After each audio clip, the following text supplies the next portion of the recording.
Hello दोस्तों। आज हम लोग बात करने वाले हैं रिवील्ड प्रेफरेंस थ्योरी के बारे में। ये प्रोफेसर सैमुअलसन ने दी थी। और जब बात होती है कि प्रेफरेंस रिवील्ड करने की, जब भी इस थ्योरी की बात होती है तो हमेशा ये माना जाता है कि ये कंज्यूमर अपनी थ्योरी, अपनी जो चॉइस है वो उसको रिवील कर देता है, मतलब सबके सामने डिस्क्लोज कर देता है। दोस्तों, अगर मैं इसका एक सिंपल क्रक्स बताना चाहूँ, आप कई बार इस तरीके से बिहेव करते होगे, आप सोचते होगे कि यार मुझे वो फलाना, एक वो पानी की टिक्की वाला है ना, पानी के बताशे वाला, वो फलाना वो मुझे पसंद है, मैं बार बार उसी के पास पहुंच जाऊंगा जैसे। या मुझे कोई पेटीज वाला, मैं बोलूंगा कि यार वो फलाने पेटीज वाला जो है वो बड़ा पसंद है, तो मैं बार बार उसी के पास पहुंच जाऊंगा।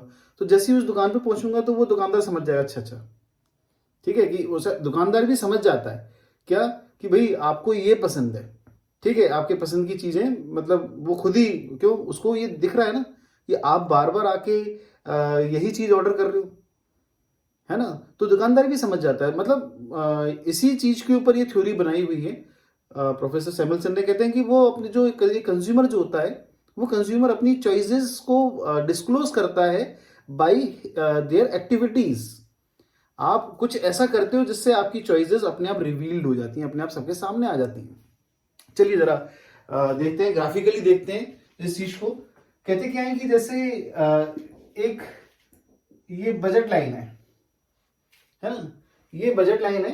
और जब हम बात करते हैं कि एक कंज्यूमर, मतलब ओबियस सी बात है भाई, एक कंज्यूमर अपने बजट में रह के ही चीजों को ऑर्डर करेगा।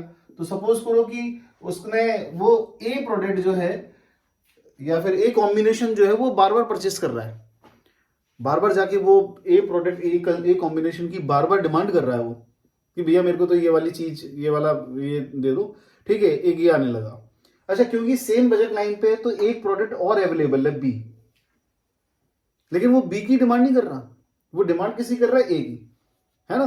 कई बार आप शॉप पे जाओगे, जैसे ब्रजवासी शॉप्स हैं, है ना, या फिर आपको हल्दीराम की कोई मिठाई पसंद है, कोई स्वीट्स पसंद है आपको, आप बार बार जा रहे हो कि भाई वो हल्दीराम की जो मतलब एक प्रोडक्ट है, हाँ भाई वो दे दो वो दे दो, बार बार आपने जाके उसको।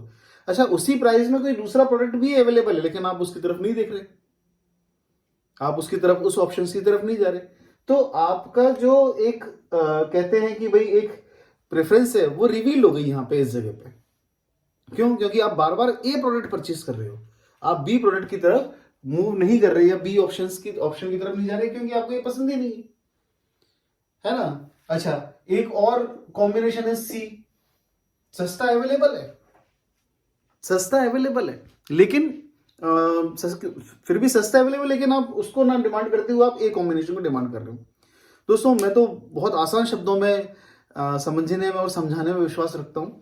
मैंने कई बार चीज़ें में, कई कॉन्सेप्ट जो है बहुत इजी वे में, आसान शब्दों में समझाता हूँ। तो अगर मैं बोलूँगा कि भाई यहाँ पे मतलब कॉम्बिनेशन जो हो रहा है उसमें भाई इसकी स्ट्रांगली डिमांड की जा रही है, स्ट्रांगली एग्जूम करके बोलते हैं उसको, है ना। तो ठीक है, वर्ड से एक अलग बात हो गई, लेकिन इसकी डिमांड बहुत स्ट्रांग है ना, काफ़ी ज़्यादा स्ट्रांग है। और इसकी डिमांड इतनी स्ट्रांग नहीं है, क्यों, मतलब सस्ता मिल रहा है लेकिन फिर भी इसकी डिमांड नहीं कर रहे, ठीक है। तो वही आप जब पढ़ोगे रिवील प्रेफरेंस थ्योरी की, जब आप थ्योरी पढ़ते हो तो आपको ये सारी चीजें मिलेंगी। हो सकता है वर्ड्स वहां पे थोड़े टफ हो, लेकिन उसका जो पूरा कंक्लूजन है वो यही रहेगा, ठीक है। तो यहाँ पे ये जो सी ऑप्शन है, सी ऑप्शन आपकी तरफ आप नहीं जाओगे, नहीं, आपको तो यही पसंद है, ठीक है। अच्छा, इसके अगेंस्ट में कोई महंगा भी हो सकता है, कोई डी ऑप्शन भी हो सकता है, तो आप उसकी तरफ क्यों जाओगे, तो वो तो ऑलरेडी बजट के बाहर चला गया। तो आप इतने ऑप्शंस में अगर हम समझें, तो इतने ऑप्शंस में जो आपके लिए वो ऑप्शन है, मतलब वही दुनिया जहान को छोड़ के तेरे पास ए के पास चले आए हम, है ना। यही चीज यहाँ पे मतलब बताने की कोशिश की हुई। और कई बार आप जैसे स्ट्रॉन्ग एग्जाम के बारे में पढ़ते हैं, तो एक्चुअली बेटा वो उसी से रिलेटेड है, ये इसी से रिलेटेड है, ये इसके पीछे स्ट्रॉन्ग पावर। अगर आप बोलोगे कि ये प्रोडक्ट जो है वो स्ट्रांगली आपको आपकी तरफ, मतलब अपनी तरफ अट्रैक्ट करता है, तो डेट इज स्ट्रॉन्ग एक्जिम करके आप बोल सकते हो कि भाई ये जो है इसकी आप मतलब काफी ज्यादा स्ट्रॉन्ग डिमांड है। और वही जब हम सी के बारे में बात करते हैं, इसको हम पूरा एग्जिम करके बात करेंगे, है ना। क्यों? क्योंकि यहाँ पे भले कुछ भी हो, लेकिन फिर भी यहाँ पे इतना वो है नहीं है इसकी डिमांड के लिए, तो हम बोलेंगे कि इसकी काफी वीक है। तो ये वर्ड्स को लेके इतना ज्यादा कॉम्प्लिकेटेड ना होइएगा, है ना। वही मैंने बोला कि हम आसान शब्दों में समझने की बात करें। तो यहाँ पे ये जो रिवील्ड प्रेफरेंस थ्योरी का है, बहुत छोटा सा कॉन्सेप्ट है, ऐसा कोई वो नहीं है, लेकिन फिर भी चीजें आती हैं सामने, कॉन्सेप्ट्स आ जाते हैं, कई बार नेट में चीजें आ जाती हैं, है ना। तो इसलिए इसको एक बार समझना जरूरी है। और इसी को जो दूसरे नाम से भी कई बार क्वेश्चन आया है, इसको हम बिहेवियरिस्टिक ऑर्डिनल यूटिलिटी थ्योरी भी बोलते हैं। बिहेवियरिस्टिक मतलब आप कैसा बिहेव कर रहे हो, है ना। तो ये इसको हम बिहेवियरिस्टिक ऑर्डिनल, तो आप समझ गए होंगे कि भाई यहाँ पे ऑर्डिनल की बात चल रही है, कार्डिनल की बात नहीं चल रही है। You are not here to calculate कि आपको इसमें कितना मजा आता है, लेकिन कितना है इसकी जरूरत ही नहीं है भाई।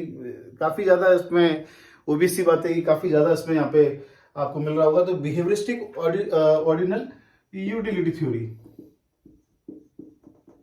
बिहेवियर थ्योरी या कई नाम से नेट के एग्जाम्स में क्वेश्चन पूछे गए हैं। तो यही था हमारा रिवील्ड प्रेफरेंस थ्योरी कि यहाँ पे एक कंज्यूमर के बिहेवियर से ये मालूम पड़ गया कि वो ए जो प्रोडक्ट है उस प्रोडक्ट का कहीं ना कहीं वो काफी ज्यादा डिमांडिंग है।